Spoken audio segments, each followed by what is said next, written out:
anglais, mathématicien d'Oxford, qui explique, voilà, quand on regarde la réalité du monde, on voit deux choses. On voit qu'il y a des beauties, comme il dit, c'est-à-dire des choses de Dieu, des choses belles, des choses qui ne peuvent pas être là par hasard, des miracles aussi. Et puis, il y a aussi des bombs, comme il dit, beauties and bombs. Il y a des choses horribles et tout ça.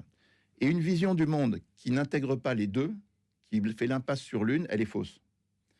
Et donc, il est vrai que Dieu existe, et il est vrai que la question du mal se pose. Il faut une vision qui concilie les deux. Toutes les visions qui ne concilient pas les deux sont fausses. Et le christianisme est vraiment au cœur de tout ça. Et donc, le 6e point que je développerai, c'est évidemment que du point de vue existentiel, la question du mal, elle est extrêmement dure, et on ne peut pas nier ça, que tous les discours qu'on peut faire, comme ceux que je viens de faire, en face de quelqu'un qui souffre vraiment, ça n'a pas beaucoup d'impact. Et puis le dernier point, c'est que tout bien pesé, la confiance en Dieu est la seule attitude juste et rationnelle. C'est-à-dire que, encore une fois, quand on regarde le paysage et on est soumis à la réalité et qu'on accepte de prendre en compte l'ensemble de la réalité, on doit conclure que Dieu existe, on doit conclure qu'il y a un énorme problème sur le mal, et on doit essayer de chercher la solution. Elle ne peut se trouver que dans la croix du Christ.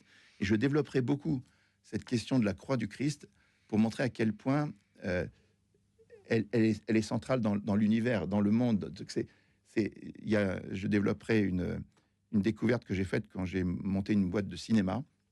J'ai travaillé avec des script doctors pour faire les meilleurs scénarios possibles. Et Hollywood conclut que l'histoire la plus belle qu'on peut faire sur le plan moral, c'est exactement le parcours du Christ. C'est-à-dire quelqu'un qui s'engage dans une aventure avec un but élevé, pas pour lui-même, mais pour son peuple, qui va souffrir. S'il ne souffre pas, le film n'est pas intéressant.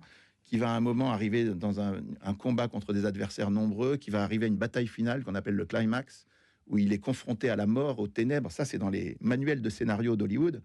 Et puis, il passe par la mort, et à un moment, il ressuscite. Enfin, il y a une bataille qui tourne à son avantage, et le monde est changé. Voilà. Donc, s'il n'avait pas existé, il aurait fallu l'inventer. Ce que je veux dire, c'est que Hollywood a redécouvert, à travers son expérience de cinéma absolument profane, qu'il ne peut pas y avoir d'acte plus beau sur la terre que ce que le Christ a fait. Et maintenant, ils le reconnaissent. C'est ça qui est fort. Je développerai un peu tout ça. Alors,